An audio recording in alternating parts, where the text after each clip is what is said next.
សួស្តីអ្នកនរគ្នាថ្ងៃនេះយើងដឹងពីរបៀបនៃការ push image នៅក្នុង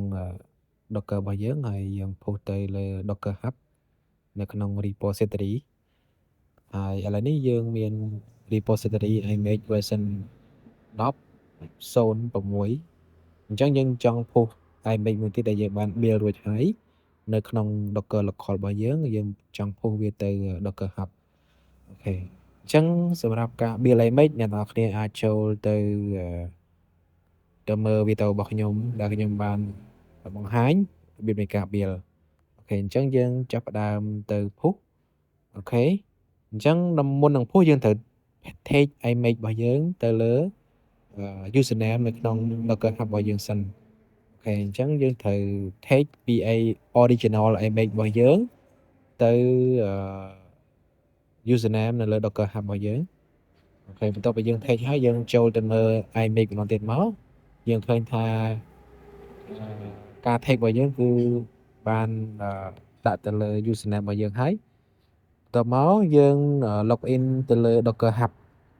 អូខេអញ្ចឹងបន្ទាប់ពីយើង login successful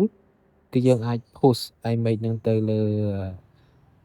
repository នឹងបានហើយអូខេអញ្ចឹងយើង Docker push image ដែលយើងបាន take នឹងវិញមកអូខេអញ្ចឹងខ្ញុំ copy ហើយ pass អញ្ចឹងបន្ទាប់ពីយើង pass យើងចុច enter មកគឺវានឹង push ទៅលើ repository របស់យើងនៅលើ Docker Hub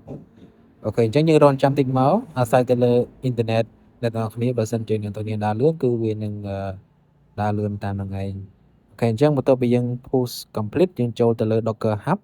ហើយយើងចូលទៅលើ repository ហើយយើងឃើញថា GLPI របស់យើងគឺមានមួយ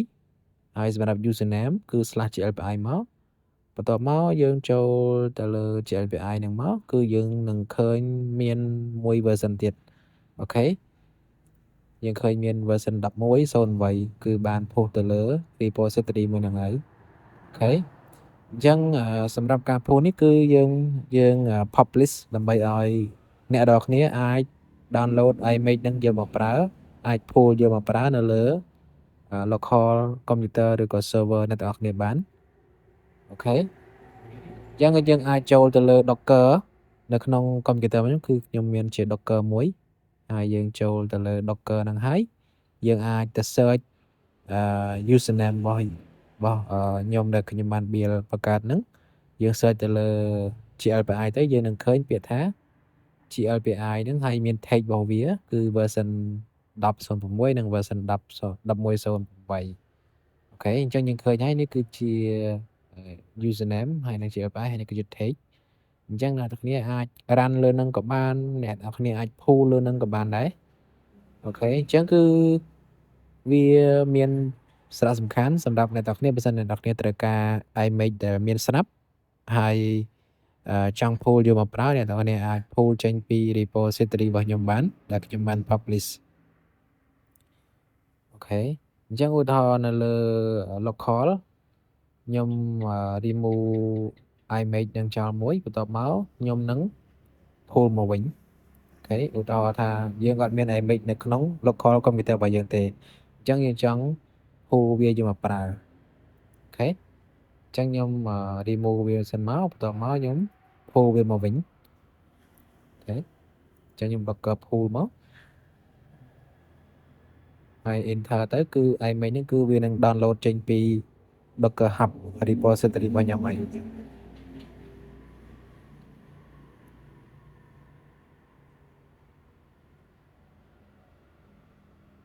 អូខេអញ្ចឹងយើង Docker image មកយើងឃើញថា image ហ្នឹងគឺបាន pull មកលើ local computer របស់យើងហើយយើងអាចប្រើប្រាស់បានហើយវីដេអូនេះគឺមានតែប៉ុណ្្នឹងឯងហើយកុំភ្លេចជួយ subscribe វីដេអូនេះដើម្បីបានចំណេះដឹងបន្ថែមទៀតអរគុណសម្រាប់ការទស្សនា